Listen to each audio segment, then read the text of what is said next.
Hi there, I'm Martin. You can find me on Twitter on ICT Magic. Welcome to our second session of UKEd Backchat. This is your chance to talk about the topic that we've spoken about during the Twitter UKEdChat session. So tonight we were talking about metacognition. And first of all, I'm no expert, so I'm not going to be passing comment about many things. But one thing that I would pass comment about is the fact that it seems to be a very confused topic. So many different people thinking it means many different things, and many people connecting it to many different areas. So many people talking about growth mindset and creativity, and even talking about neuroscience as part of this one big package. So there's lots of things to unpick for those in the know, and I do believe it's quite a misunderstood area, which I think that if people could grapple with it a lot more in their own classrooms, then it could have much greater use in the classroom situation.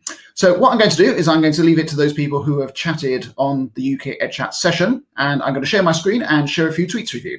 So let me just bring it up for you now. So I just picked out a few tweets and I'm just going to talk around them. And if you'd like to join in and talk about the tweets as well, or anything else about the topic of metacognition, then please do jump in if you're watching this live. If you're watching on the YouTube archived video, then again, if you're interested in commenting, then do so below the video. So just to start with this first one. So this is just understanding what people believe metacognition to be, and the question was, should this just be something for academics to ponder over? And Will is definitely in the camp which says that no, it does have possibilities to use in the classroom with students, and I would also add for teachers as well, to understand the thinking process and understanding a little bit more about how we make decisions, how we take ideas forward.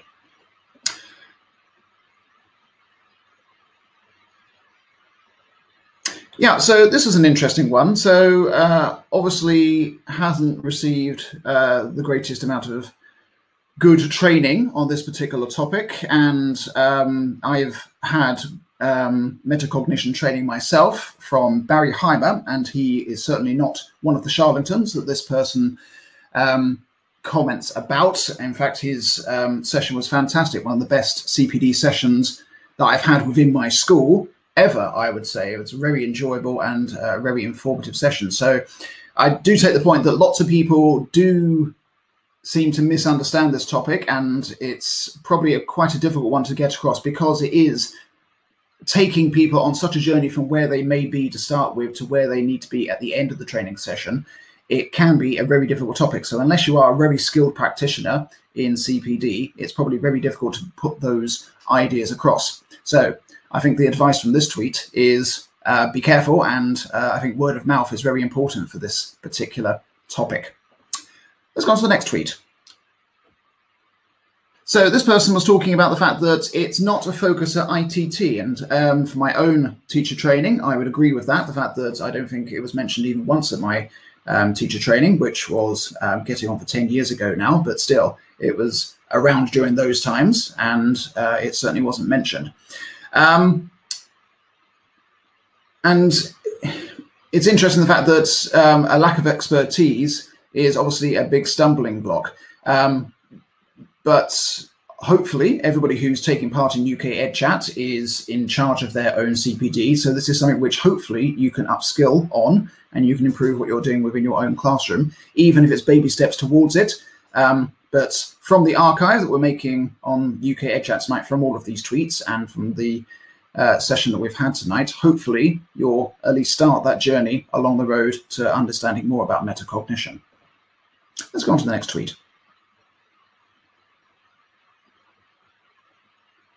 Yeah, so this was in response to a tweet from the UKEdChat account, which basically said that do schools actually want their pupils to be independent and have their own ideas, and to have maverick ideas in the classroom? Because in many classrooms, I'm sure you'd agree that maverick ideas are not always welcome, and sometimes it does lead to referral to the disciplinary policy of the school, shall we say. And this person says, actually, no, that's not the case. And she definitely thinks that it's something which is important, the fact that we do have independent thinkers and we do have novel ideas within the classroom. There's also a comment there about government intervention, which I'll let you read for yourself and comment on at your leisure. Let's go on to the next tweet.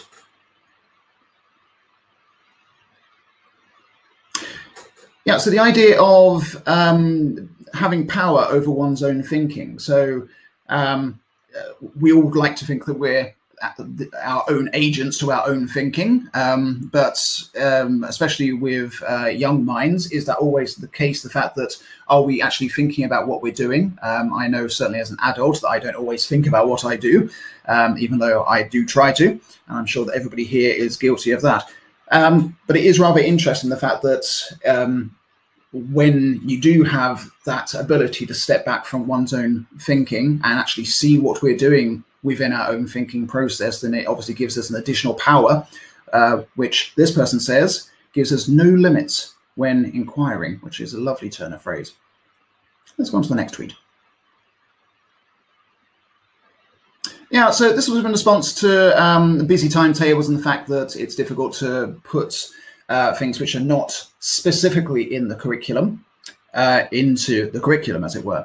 So this person says it should be embedded into teacher talk in every lesson. So there's no ambiguity there. The fact that it is so important, it needs to be front and center stage for every single lesson.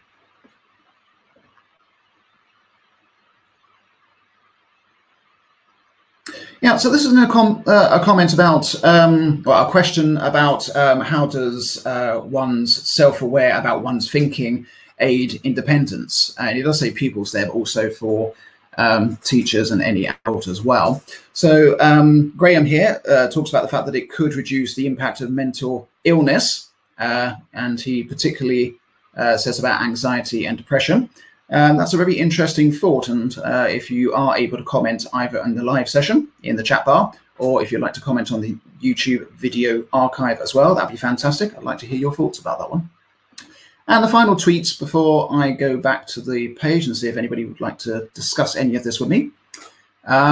So this one is talking about it's good to look back and determine how you came to your conclusion. And certainly unpicking one's thinking is very important when it comes to metacognition, so understanding the process of thinking.